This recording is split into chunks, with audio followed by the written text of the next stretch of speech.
Hey everyone, this is SEA Crypto Daily Buzz. Today is Friday, May 22nd, 2026. This channel summarizes the most important crypto news for investors in Southeast Asia, from Manila and Jakarta to Bangkok, Hanoi, and Singapore. Welcome to SEA Crypto Daily Buzz. Today we break down three big stories for Southeast Asia investors: Bitcoin ETF outflows, Binance geopolitical allegations, and Asia's prediction market crackdown.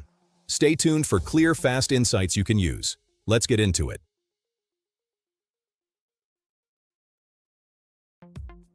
First story, Bitcoin is stuck in a tight defensive range while ETF money keeps leaving.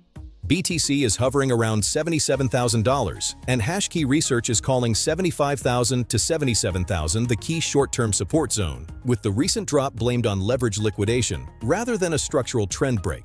U.S. spot Bitcoin ETFs just logged a fifth straight day of outflows, around $101 million, with BlackRock's IBIT alone losing $103 million.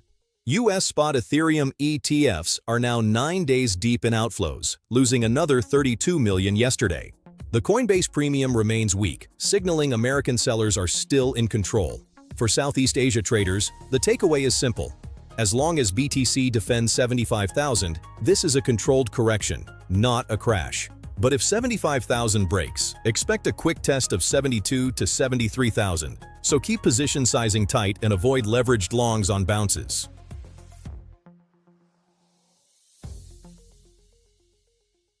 Second story, Binance is in the middle of a serious geopolitical headline. The Wall Street Journal reported that an Iran-linked network led by businessman Babak Zanjani processed at least $850 million through Binance over the past 2 years, with roughly half allegedly routed to the Iranian Revolutionary Guard Corps and Iran-aligned forces in the Middle East. Binance CEO Richard Teng pushed back hard, stating Binance never allowed transactions with sanctioned individuals, that the flag trades happened before sanctions were imposed, and that the WSJ ignored Binance's internal review. There are concerns, and the matter is now in the public spotlight, but no formal action has been announced. For Southeast Asia, where Binance dominates retail and P2P USDT flow across the Philippines, Vietnam, Indonesia, and Thailand, this is a reminder to keep KYC clean, use verified P2P merchants, and be ready for tighter monitoring if regulators in the region react.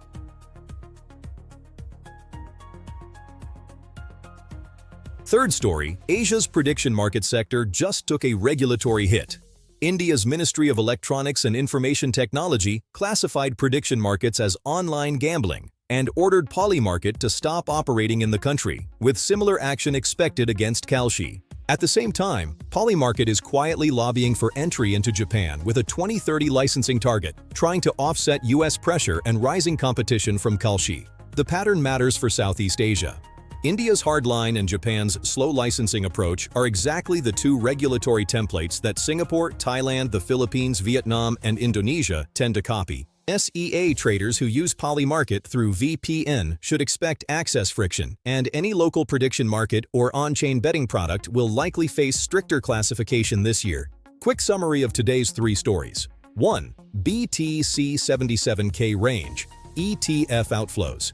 Extend, 75K is key support. 2. Binance vs. WSJ, $850 million. Iran IRGC allegation, SEAP, 2P watch. And 3. India blocks Polymarket, Asia prediction market, crackdown begins. This video is for information and education only and is not financial advice. All investment decisions and risks are your own responsibility. If this video was helpful, please subscribe, hit the like button, and turn on the notification bell. And if you want more chart analysis and trading insights, join our free Telegram channel. The link is in the description below. See you in the next one.